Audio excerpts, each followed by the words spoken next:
I'll be going through different configurations for the Omega 36M. The default is the long configuration with ASR mount. The other accessories are purchased separately. First, I'll switch to using the short configuration. This can be done by unscrewing the end piece. If it's tight, the spanner tool can be used. Align the spanner tool with the notches and then turn it counterclockwise to loosen it.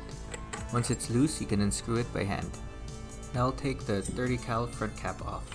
Since it should be tight, the multi-tool can be used to loosen it.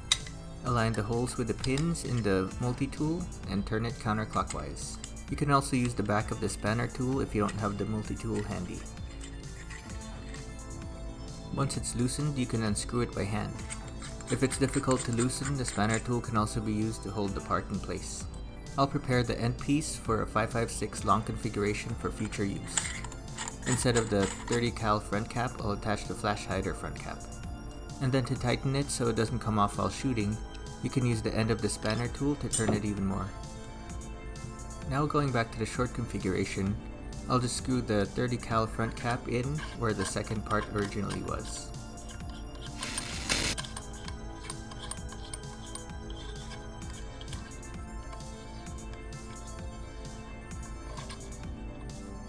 To tighten the front cap, the multi-tool can be used.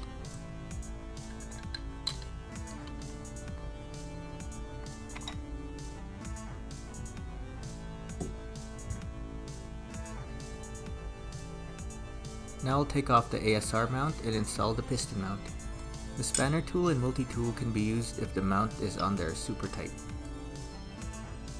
Take the tool and position it on the notches so that the parts can be unscrewed counterclockwise.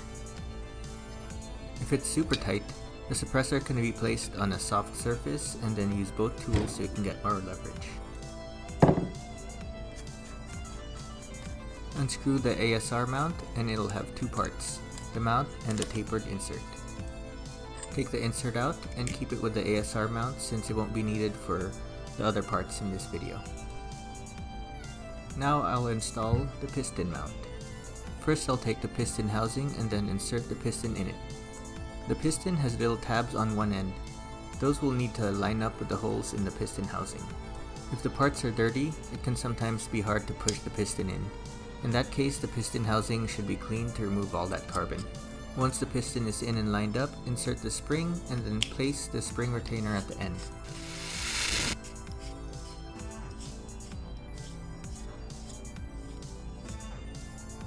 And then the piston mount can be inserted into the suppressor, and the coupler ring can be used to keep the mount in place.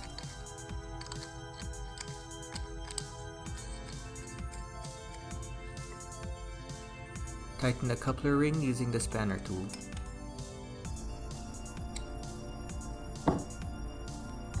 Now it's ready to be mounted to a threaded handgun.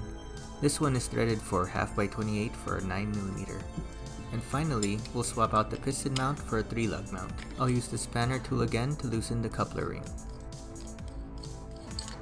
The piston mount can be pulled out and then the spring retainer can be unscrewed. The piston housing is going to be needed for the 3-lug mount.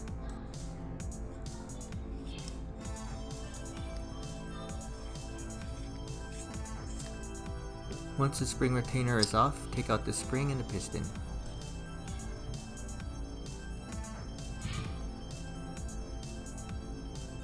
The piston housing can be placed back in the suppressor and kept in place by the coupler ring.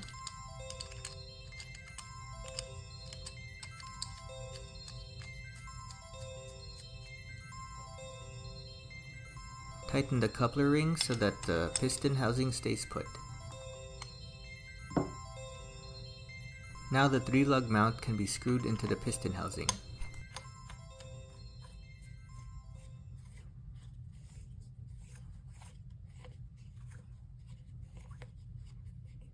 Tighten the mount using the multi-tool by lining up the holes with the pins and turn it clockwise a little.